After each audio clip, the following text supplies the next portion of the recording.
Good morning, everyone, and welcome to our class, Art Appreciation. We are now on to week 4, module 7, and our topic for today is art and the perception of reality.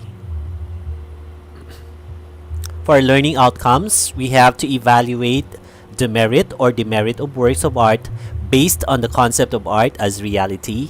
We have to apply the concept of art as reality to the Renaissance style of art, Cubism, this style, and ready-made art. Of course, we have the references, the readings by Orate, and what is the treachery of images. According to Picasso, we all know that art is not truth. Art is a lie that makes us realize truth, at least the truth that is given us to understand. The artist must know the manner whereby to convince others of the truthfulness of his lies. So, how do you define art? What is art for you?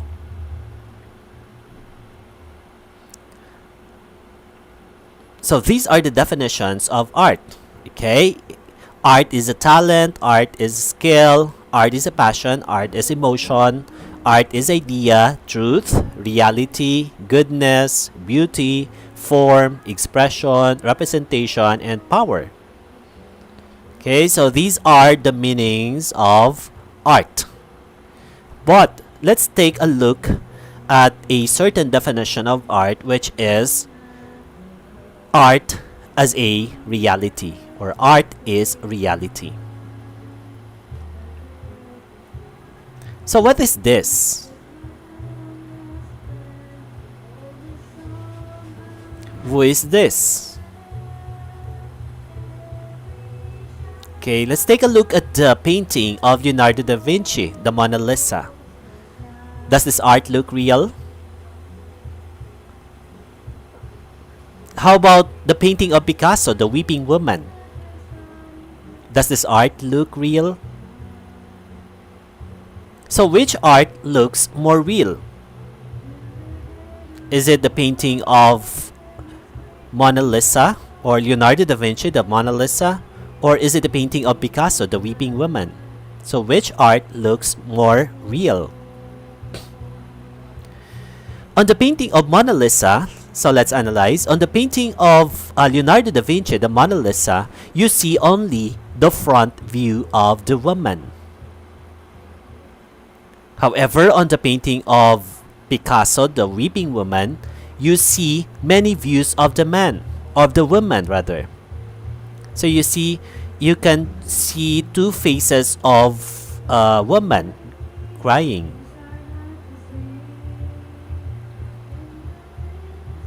So which art looks more real? Is it the painting of Leonardo da Vinci, the Mona Lisa, or is it the painting of Picasso, the Weeping Woman?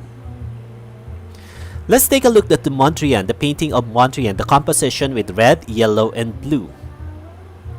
The question still is, does this art look real? On the painting of Mondrian, you see the colors red, yellow, and blue. So which art looks most real of the three?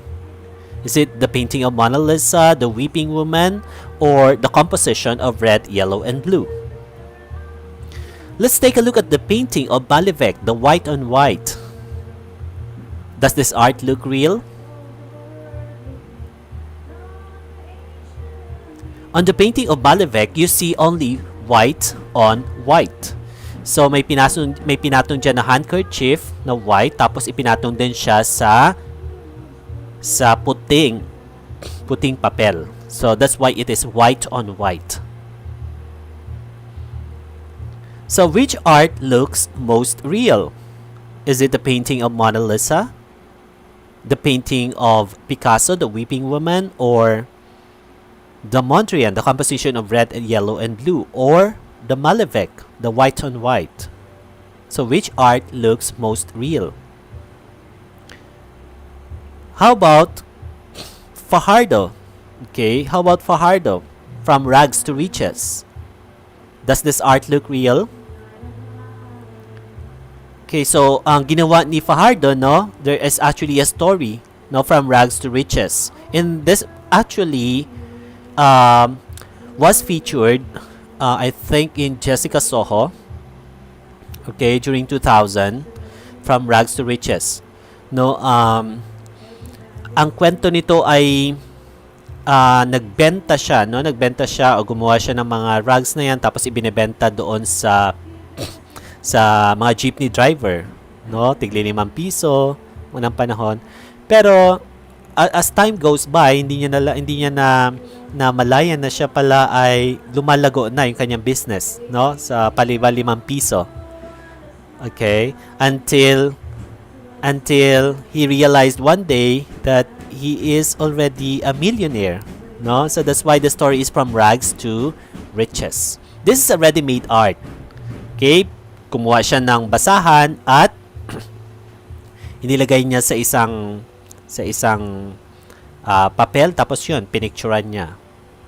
The question is, does this art look real?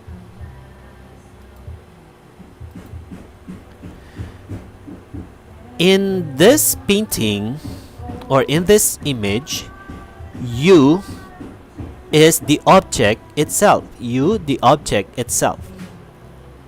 Okay, you being the object itself. So that's why this is a ready-made art. Okay. Let's take a look at Duchamp. Duchamp, or the Fountain, no, in 1917. Okay. So, which art looks most real of all? Is it the painting of Mona Lisa, the Weeping Woman, the composition of red, yellow, and blue, or the Malevich, the white on white, or is it the painting of Duchamp? Okay, the Fountain or the Urinal. So, which art looks most real of all? Okay, let's take a look at the art and reality. Sabi dyan, art seen as a representational image. Okay, art seen as a representational image. So, the painting of Mona Lisa is seen as a representational image. It could be a representation of a woman, diba? Mona Lisa is a woman, but it could represent another image, which is another image of a woman.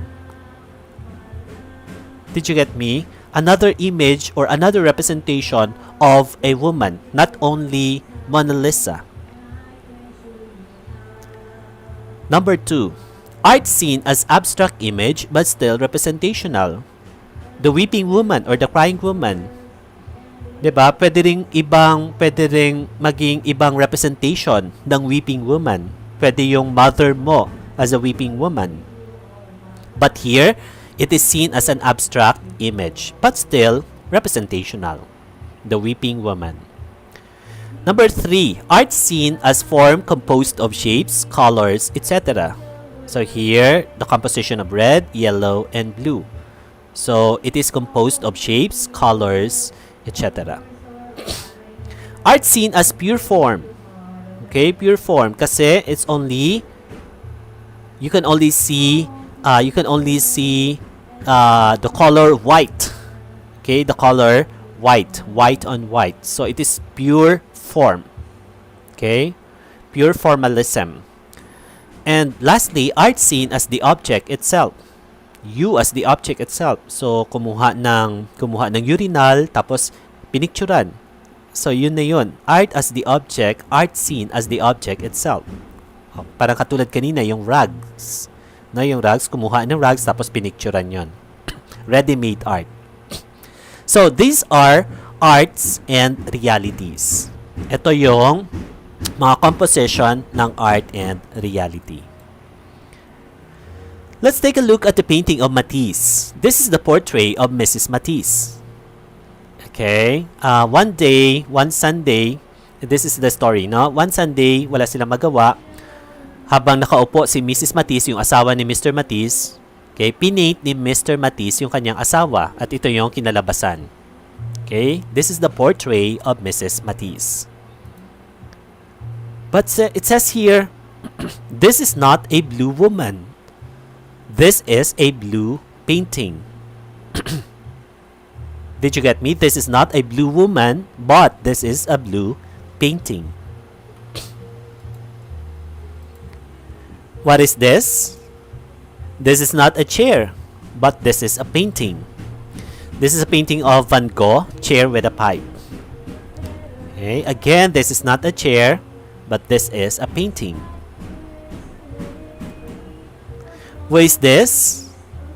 This is not Tom Cruise, but this is a picture. This is a picture of Tom Cruise, but that is not Tom Cruise.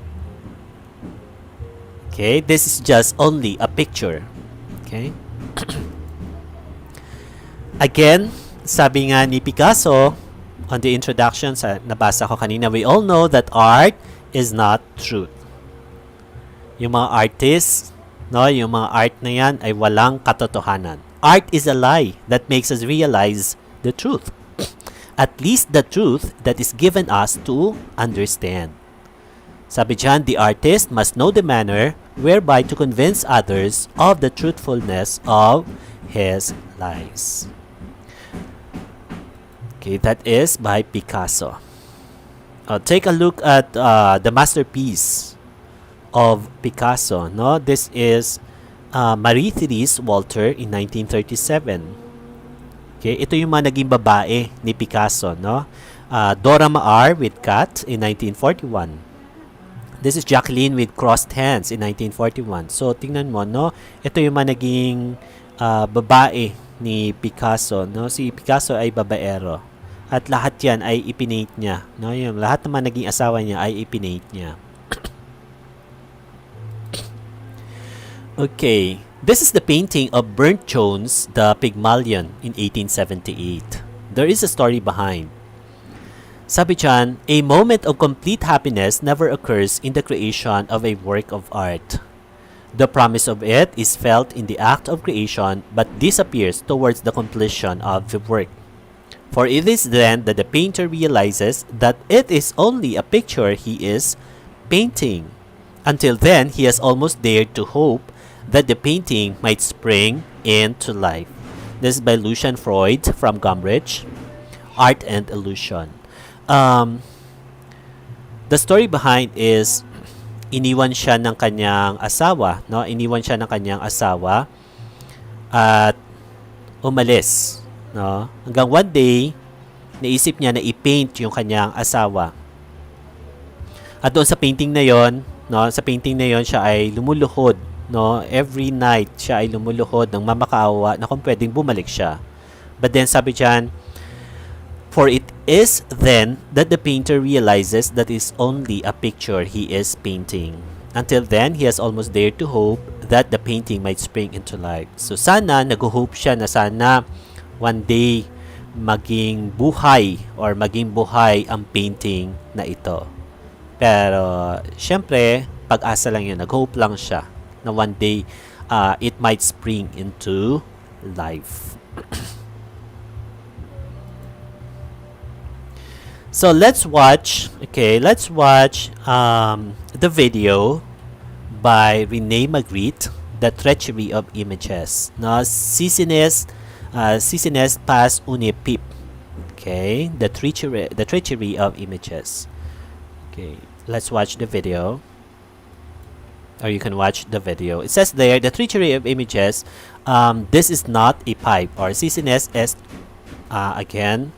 Sisinnes pas una pipe. It says here, this is not a pipe. So, please watch the video.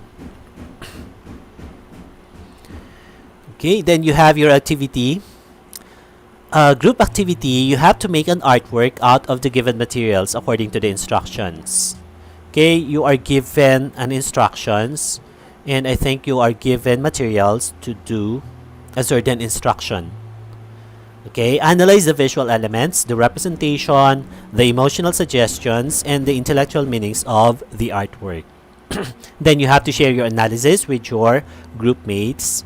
And lastly, write your analysis in the paper provided. Please be guided by the rubrics.